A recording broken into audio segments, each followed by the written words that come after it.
Voilà, normalement tout se présente bien. Là j'ai été le voir après le hit, il m'a dit qu'il n'y avait pas eu de problème particulier, ça s'est bien déroulé. Donc tout semble en place pour le numéro 13 FaceTime. Hormis les favoris, Frédéric, qu'on a largement évoqué, hein, je parle de FaceTime, je parle de Falco d'Avaroche ou même de Recabri, y a-t-il un profil que vous aimez bien? Falco des Rochers peut-être, parmi les cotes spéculatives, pour être dans les 3-4. J'avais bien l'impression l'autre jour. Et puis Faubourg, ça me plaît bien en tant qu'outsider, voilà, peut-être pas pour jouer la gagne, mais pour jouer les bonnes places. Ouais, c'est l'une des bonnes infos donc, que vous avez eu avant le quintet. Faubourg, donc Pierre Verva, il croit assez. Falco des Rochers qui l'autre jour, lorsqu'il s'est imposé, a fait afficher une cote très élevée, hein, plus de 50 contre 1. Et donc son entraîneur Axel Lenoir est une nouvelle fois au sulky. Favori a l'air bien souple, cheval qui a fait l'impasse sur l'été, qui est revenu meilleur que jamais. Il vient donc de s'imposer 2 fois lors de ses 2 premières courses du meeting. Il a tenté donc de rester invaincu. 9 victoires à Vincennes pour lui, une seule sur le parcours. Bon, il a gagné sur la longue distance, il a gagné sur plus court, c'est un trotteur assez complet. Lorsqu'il n'est pas embêté par des soucis de santé, est un remarquable performeur. On va tenter de le prouver encore. Ça baisse à 1,60 €, c'est vraiment très très bas pour un quintet. Ouais. Lui qui en a déjà remporté 5 des quintets, 5 quintets et 12 participations dans ce style d'épreuve. Ouais, c'est la cote vraiment d'un cheval déclassé. Alors il avait été fautif le 20 octobre, mais le cheval n'était pas déféré ce jour-là, c'était pas une course où il avait de grandes ambitions. Il avait été fautif en février dernier, alors qu'il était déféré, donc un mot de course. Mais dans l'ensemble, bon, il est fiable. Hein. Oui, il faut faire attention un petit peu en partant. Des fois, il a fait parfois quelques bêtises, mais a priori, Mathieu Abrivard va prendre son temps, va prendre ses précautions. Il le part d'ailleurs, vous le voyez, derrière un autre. Hein. Il est un petit peu à l'extérieur. Allez, les concurrents du quintet, sous les ordres du starter désormais, pour ce prix de Strasbourg. Enlevé par une très bonne jument. Émeraude de Baie, ouais. Donc. Allez, attention au départ, le favori un petit peu derrière les autres, le numéro 13 FaceTime. Et c'est parti avec les 16 concurrents de notre quintet, avec une petite hésitation. Il a un petit peu de mal à se mettre en route, oui, Djembé d'Orgère, alors que Falco des Rochers est très bien parti, hein, tout de suite vers l'avant du peloton, alors qu'ils sont 4 de front, Esteban Gel, avec également Eddie Dupebreux, le 11 Drop des Duriers, l'un des doyens, et puis progressant à l'extérieur avec Claire Gold qui va tenter de prendre la tête. Oui, après son hésitation en début de course, Djembé d'Orgère s'est bien lancé, il est même passé devant le favori, FaceTime, qui se retrouve en dernière position, alors qu'on a une faute de Drop des Duriers, qui a été remis au trot, mais le cheval perd du terrain, il va devoir être relancé à l'extérieur. Le favori ferme la marche actuellement, le numéro 13 FaceTime, mais il est en train de se décaler pour progresser dans le wagon de la 3e épaisseur. Eddie Dupebreux, lui, passe en tête pour passer devant les tribunes, reliant Esteban Gel. À l'extérieur se rapproche conjointement Falco des Rochers, avec également Eureka Cabri et Claire Gold est en attente, en 4e position côté Gold. Et à l'extérieur, Epsom Derfray qui fait l'effort également, qui intègre désormais le groupe de tête, alors qu'ils sont désormais à 2 km de l'arrivée et qu'ils abordent la descente. FaceTime est en train de quitter l'arrière du peloton. Oui, il ne s'est pas fait ramener. Hein. FaceTime, il a attendu de voir Mathieu Abrivard si Drop des Duriers allait accélérer, mais il est resté là. Du coup, il doit faire le travail tout seul, le favori. Il vient à flanc de peloton et dans la descente, c'est donc le numéro 16, Epsom Derfray, qui va s'installer dans quelques instants aux commandes de l'épreuve, venant relayer Falco des Rochers. Il y a plus de 30 contre 1, ce numéro 16, Epsom Derfray, qui passe désormais en tête, relayant Falco des Rochers en 3e position. Eddie Dupebreux qui est accompagné par Eureka Cabri.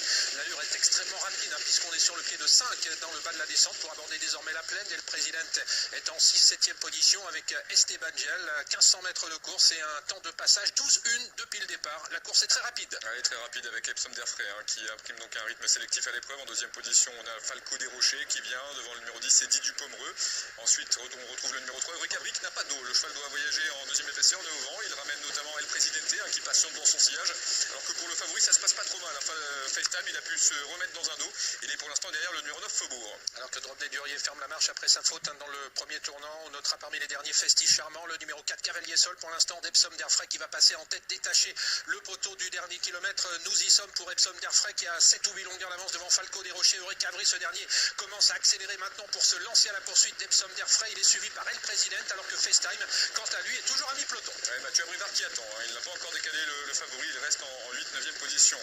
Toujours donc le numéro 16, Epsom Derfray qui a l'avantage. Eureka Cabri est là en 2e position. El Presidente se retrouve 3e devant Falco des Rocher, sollicité le long de la corde. Falco Davaroche patiente avec des ressources en 4-5e position. Et voilà FaceTime qui est décalé à l'extérieur. Il commence à attaquer en 3e épaisseur alors que les concurrents vont aborder le tournant final avec un Epsom d'Airfray qui a toujours l'avantage, une longueur d'avance maintenant devant le numéro 3 Eureka Avri qui est toujours lancé à sa poursuite devant El Presidente et en contre-attaque en 3e épaisseur le favori qui s'annonce. Il va falloir qu'il soit bon FaceTime pour aller chercher Epsom d'Airfray, surtout pour poursuivre son effort alors qu'il doit voyager en épaisseur faute le long de la corde du numéro 10 Eddie Dupombre, direction l'ultime droite dans quelques instants avec Epsom d'Airfray qui va l'aborder en tête devant Eureka Avri qui est en 2e position et FaceTime qui va être lancé à l'extérieur. Est-ce qu'il va aller au bout Epsom d'Airfray qui mène pratiquement depuis le départ, il a toujours assez nettement l'avantage pour pénétrer dans la ligne droite finale devant Eureka Avri qui va être débordé maintenant par le favori.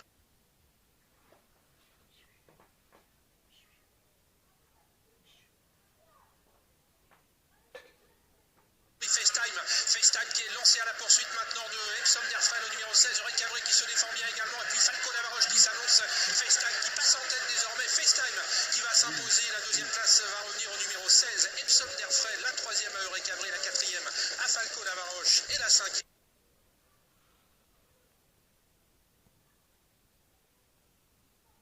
Au numéro 7, Esteban Giel. Il a été une nouvelle fois très bon FaceTime autant ce quintet à la cote d'1,60 €. 2e place pour le 16 Epsom d'Airfray, 3e place pour le 3 Eureka Avri, 4e place pour le 15 Falco Davaroche et c'est le 7 Esteban Giel qui va compléter la bonne combinaison de ce quintet 13, 16, 3, 15 et 7. Quand on a joué FaceTime, on a un peu vibré Olivier parce que le cheval était loin durant le parcours. Mathieu Abrivard a fait preuve de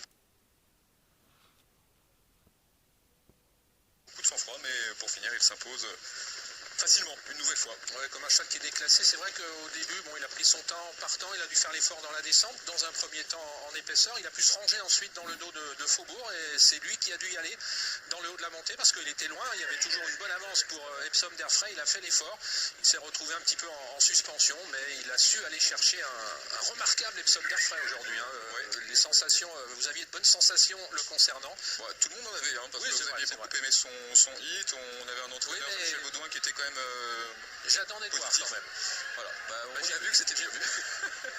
On a vu que c'était mieux aujourd'hui. Parce qu'il est juste battu à la fin par FaceTime, mais complètement. Il tombe sur un cheval un peu déclassé. Et Eureka Avri a beaucoup de mérite. Il est 3e, il a tout le temps été à 2 au vent. C'est lui qui a chassé quasiment pour revenir sur le grand animateur Epsom d'Airfray. Jean-Michel Baudouin qui place ses 2 représentants donc dans le quintet, 2e et 4e. La victoire très attendue, 1,60 € dans un quintet de trop, ça n'arrive pas souvent. Ouais.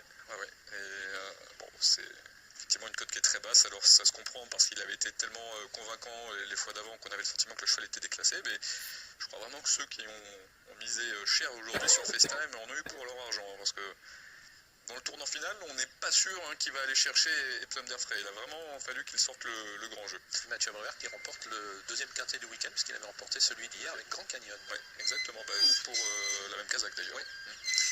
Voilà, 13, 16, 3, 15 et 7. On va largement débriefer ce quintet, ce prix de Strasbourg. Et on vous donne rendez-vous tout à l'heure pour la 4e ici à Vincennes. Ce sera une course destinée à des trotteurs d'âge.